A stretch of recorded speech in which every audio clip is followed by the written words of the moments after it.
Hello, my name is Haley Winters. Have you ever heard of the phrase, do not count your chickens before they hatch? Well, wish I could say that I've never done that before, but I have.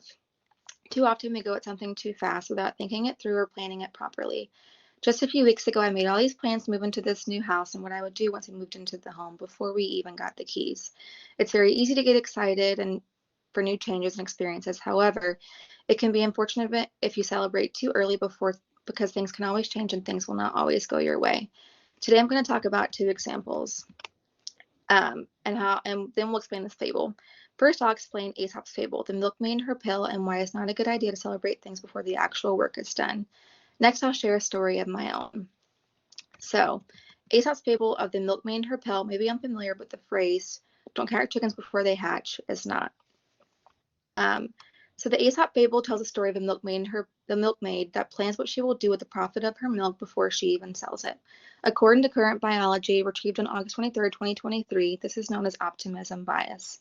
So Patty the milkmaid is carrying milk in a pail on her head, and as she is talking about what she's going to do with the sale of her milk once she sells it. So she's walking in the market and she's talking about how she's going to buy a rooster or a hen from Farmer Brown that will produce more eggs from her that she'll be able to sell. Once she sells those eggs, she's going to go and buy a new hat and a frock that's going to make all the young men want to come talk to her, and which will make Polly Shaw jealous of her. So Patty then states that she'll just look at Polly and toss her head. While Patty was speaking, she tossed her head back, and the pail fell off her head, and all of her milk was spilled. Afterwards, she went home and told her mom all about how it happened, and her mom was like, "Oh, child." And then she quoted the phrase, "Do not count your chickens before they are hatched." In summary, the milkmaid and her pill fable tells a lesson that you should not make plans based off of assumptions. Now, allow me to tell you a personal experience. My boyfriend and I just recently rented a home, and we're very excited about it. I'm sure most of you have rented a house or apartment, and we're very excited for a change of scenery.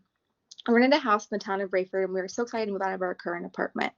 The house had a large kitchen and a large fenced-in backyard. The house was also in a quieter and smaller neighborhood, which we were very excited about. We talked about having friends over for bonfires in the backyard. We talked about where our furniture would go. We also went couch shopping, but thank goodness we didn't buy a couch because we counted our eggs before they had hatched. We got the keys for the house, and we were so let down. The house was not left in good condition. There was mold in the house. There were holes all over the wall. The doors were chewed by a dog. It smelled like dog, and it was not cleaned, and it was just a disaster. And we were not happy with the condition of the house. We tried to have the owner fix all the issues, but he refused to fix all these issues, so we decided not to move into the house. Our plans for friends visiting, fall bonfires, and everything else were gone for the time being. So my personal story is similar to the Aesop fable that I chose. So like Aesop's fable, the milkmaid and her pill, along with my personal story, you can see how celebrating certain things before the work is done can sometimes be less than desirable. The work needs to be put in and planned out fully before you can truly enjoy certain things. In closing, planning and preparation are important before your dreams and goals can be truly recognized. Once you've done that, you are free to count away. Thank you. Are there any questions?